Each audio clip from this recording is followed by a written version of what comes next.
जय जगन्नाथ पिला माने आमर एसजे स्टडी चैनल को समस्त को स्वागत जनाऊे पिले आमे पूर्वर प्रथम पाठरे स्वर वर्ण एवं व्यंजन वर्ण विषय किछि किछि शब्द जानिथिलु। आस एडी सब करिक आमे वर्णमाला टोटाल जो स्वर वर्ण अछि आ व्यंजन वर्ण अछि ता विषय अधिक टिके जानिबा।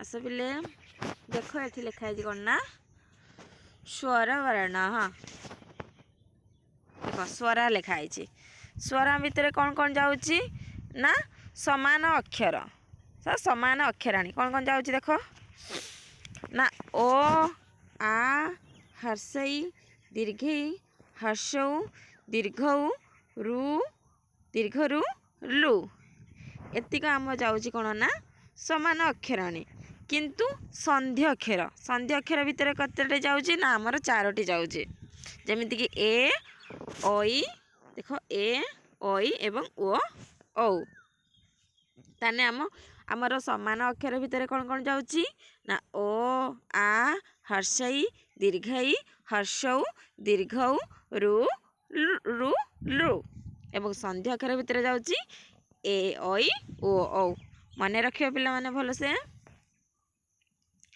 तापर देख आमर ये कौन अच्छी ना व्यंजनानी व्यंजनानी माने व्यंजन वर्ण ना देख व्यंजन वर्णर किसी कह वर्ग व्यंजन आ हूँ स्पर्श। वर्ग व्यंजन माने ताको पांचटी वर्ग रे आमर विभक्त कराई जेमिति क च ट त प एगुड़ा हूँ पांचटी वर्ग रे आ टोटल जो स्पर्श कही आमर ये क पाखरु देख पिले आमर जो ये अच्छी क पाखरु म पर्यंत याकू आम कौन कौच ना स्पर्शा बा स्पर्श वर्ण केतोटी ना आमर 25टी हूँ स्पर्श वर्ण आगर आम देखिले स्वर वर्ण आमर केतोटी 13टी एवं व्यंजन वर्ण हूँ 25टी।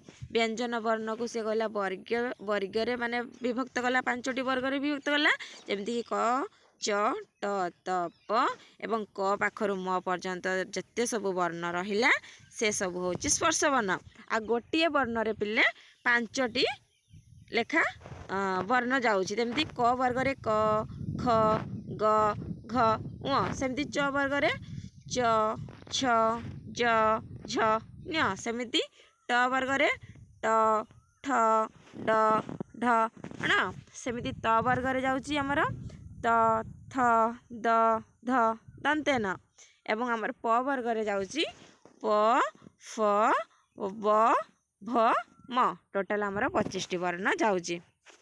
तापर आस देखिबा आमर एठी अछि कोन ना अंतस्थ अंतस्थ वर्ण आमे काहाकू कहिबा ना जो वर्ण अंतस्थ वर्ण आमर काहाकू कहिबा जो वर्ण स्पर्श वर्ण एवं उष्म वर्ण मझिरे अच्छी ताकू ही आमे अंतस्थ वर्ण कहिबा जेमती कि आमर उष्म वर्ण किए स स श से भलिया आमर स्पर्श वर्ण किए ना क पाखरु म पर्यंत स्पर्श वर्ण ता मझिरे जो वर्ण रहिला ता मझिरे को वर्ण रहिला ना य र ल व एई चारोटी वर्ण होची आमर अंतस्थ वर्ण आको आमे अंतस्थ वर्ण कहि थाउ। देखो एडी अंतस्थ एडी आमे ताको अंतस्थ वर्ण कहि थाउ एवं याकू आहुरी मध्य कहा जाए अर्ध स्वर कौन कहा जाए य र ल व को अर्ध स्वर। सही प्रकार आमर उष्म वर्ण केतोटी ना उष्म वर्ण भी मध्य आमर 4टी जेमती तालवेश मूर्धन्येश दंतेश ह एई सब आमर कौन ना उष्म वर्ण बुझिल पिले। तापरे देख एठी अयोगवाह भितर किए किए जाउचंती ना अरे अनुष्कार अनुस्वार विसर्ग चंद्रबिंदु यही सब आमर अयोगवाह भितर जाउचंती।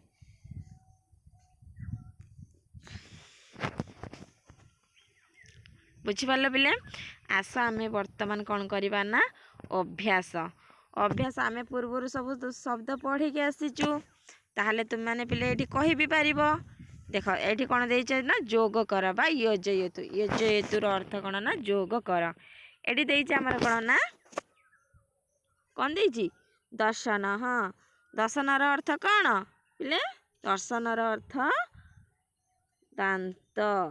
ଭଲ ଭାବରେ ତୁମମାନେ ସେଠି ପଢ଼ିବ, ପୂର୍ବରୁ ଯାହା ପଢ଼ା ହେଇଥିଲା ସେଇ ପ୍ରକାର ଆମର କ'ଣ ନା ଇନ। ହଁ, ଇନର ଅର୍ଥ ପିଲେ ମୁଁ କ'ଣ କହିଥିଲି ନା ସୂର୍ଯ୍ୟ କହିଥିଲି, ନୁହଁ କି? ତାପରେ ଆମର ଟଙ୍କମ୍। ଟଙ୍କମ୍ର ଅର୍ଥ ମୁଁ କ'ଣ କହିଥିଲି? ଏଠି ଟଙ୍କମ୍ର ଅର୍ଥ କ'ଣ ଅଛି ଦେଖିବା ନା ଟଙ୍କମ୍ର ଅର୍ଥ ମୁଁ ଏଠି କ'ଣ କହିଥିଲି ନା କୁରାଢ଼ୀ କହିଥିଲି। ତାପରେ ଆମର ହୟ। ହୟର ଅର୍ଥର କ'ଣ କହିଥିଲି ମୁଁ? ହୟର ଅର୍ଥ ଆମର ଘୋଡ଼ା କହିଥିଲି ନାଇଁ। ଦେଖ ଉପରେ ଏଇଠି ଆମର ଘୋଡ଼ା ଚିତ୍ର ଅଛି ନା ହୟର ଅର୍ଥ ମୁଁ କ'ଣ କହିଥିଲି? ଘୋଡ଼ା କହିଥିଲି। ତାପରେ ଅଛି ଆମର କମଠ। କମଠର ଅର୍ଥ କ'ଣ ନା କମଠର ଅର୍ଥ ହେଉଛି କଇଁଛ।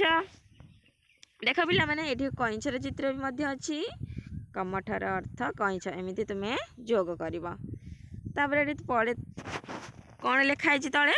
ପଦକମ୍। ପଦକମ୍ର ଅର୍ଥ କ'ଣ ନା ପାଦୁକା। ଦେଖ ଏଠି ଆମର ଲେଖା ହେଇଛି ପଦକମ୍। ଆମର ପଦକମ୍ ଖୋଜିବା କେଉଁଠି ଅଛି ନା ପଦକମ୍ ଆମର ଏଇଠି ଅଛି ପଦକମ୍। ତାପରେ କ'ଣ ଅଛି ନା ରଥ। ରଥ ତାହେଲେ ଆମର କେଉଁଠି ଅଛି ଜାଣିବା ନା ରଥ ଆମର ରଥ ଆମର କେଉଁଠି ଅଛି ରଥ? ହଁ, ରଥ ଆମର ଏଇ ଜାଗାରେ ଅଛି। ଦେଖ ରଥ। ତାପରେ ଆମର କ'ଣ ଅଛି? ଅଧର। ଅଧରର ଅର୍ଥ କ'ଣ କହିଥିଲି? ଓଷ୍ଠ କହିଥିଲି କି ନାହିଁ? ଦେଖ ଅଧରର ଅର୍ଥ କ'ଣ ନା ଓଷ୍ଠ। ଅଧରର ଅର୍ଥ ଓଷ୍ଠ ଆମର କେଉଁଠି ନା ଓଷ୍ଠ ଆମର ଏଇଠି। ଅଧରର ଅର୍ଥ ଆମର ଓଷ୍ଠ। ତମେ ଏମିତି ଅଧରକୁ ନେବ, ଓଷ୍ଠ ପାଖକୁ ଜଏନ୍ କରିବ। ବୁଝିଲ ପିଲାମାନେ? ଆଉ ଗୋଟେ ଆମର ଏଠି ରହିଯାଇଥିଲା ଶଶକଃ। ଶଶକର ଅର୍ଥ କ'ଣ କହିଥିଲି ମୁଁ? କ'ଣ କହିଥିଲି ନା ଠେକୁଆ ବୋଲି କହିଥିଲି ନାଇଁ। ଏମିତି ଭାବରେ ତୁମ ବହିରେ ବି ତୁମେ ଏମିତି କରିବ। ତାପରେ ଏଠି କହିଛନ୍ତି ପଶ୍ୟତୁ, ଦେଖ ଏବଂ କୁହ। ପଶ୍ୟତୁ ବଦତୁ, ସେ କହୁଛି ତୁମମାନେ ଦେଖ ଓ କୁହ। ଏଠି ତଳେ ଚିତ୍ର ଦେଇଛି ସବୁ, ସେ ଚିତ୍ର ତଳେ ତୁମେ ଲେଖିବ। ଯେମିତି ଏଠି ସୂର୍ଯ୍ୟର ଚିତ୍ର ଦେଇଛି, ତୁମେ ଇନଃ ଲେଖିବ। ଘୋଡ଼ାର ଚିତ୍ର ଦେଇଛି, କ'ଣ ଲେଖିବ? ହୟଃ ଲେଖିବ। ଓଠର ଚିତ୍ର ଦେଇଛି, କ'ଣ ଲେଖିବ? ଅଧରଃ ଲେଖିବ। ଦାନ୍ତର ଚିତ୍ର ଦେଇଛି, କ'ଣ ଦର୍ଶନ ଲେଖିବ। ପଦକମ୍ ଲେଖିବ। ତାପରେ ରଥର ଚିତ୍ର ଦେଇଛି, ରଥଃ ଲେଖିବ। ଏବଂ କୁରାଢ଼ୀ ଦେଇଛି କ'ଣ ନା ଟଙ୍କମ୍ ଲେଖିବ। ଆଉ କମଠର ଅର୍ଥ ଯେମିତି କଇଁଛ ଲେଖିବ। ଦେଖ ପିଲାମାନେ କମଠର ଅର୍ଥ ଏଠି କ'ଣ ନା କଇଁଛ ଲେଖିବ। ଶଶକର ଅର୍ଥ କ'ଣ? ଠେକୁଆ ଲେଖିବ। ଏହି ପ୍ରକାର ତୁମର ଅଭ୍ୟାସ କାର୍ଯ୍ୟ ତୁମେମାନେ ପୂରଣ କରିବ। ଠିକ୍ ଅଛି? ଭଲ ଭାବରେ ବୁଝିପାରିଲ ପିଲେ? ଆମେ ପରବର୍ତ୍ତୀ କ୍ଲାସ୍ରେ କ'ଣ କରିବା ନା ଦ୍ୱିତୀୟ ପାଠ ପଢ଼ିବା। ଠିକ୍ ଅଛି? ଭିଡ଼ିଓଟି ଯଦି ଭଲ ଲାଗିଥିବ ତାହେଲେ ସମସ୍ତେ ସବସ୍କ୍ରାଇବ୍ ଏବଂ ଲାଇକ୍ କରିଦେବ। ରହୁଛି। ଜୟ ଜଗନ୍ନାଥ। Thank you.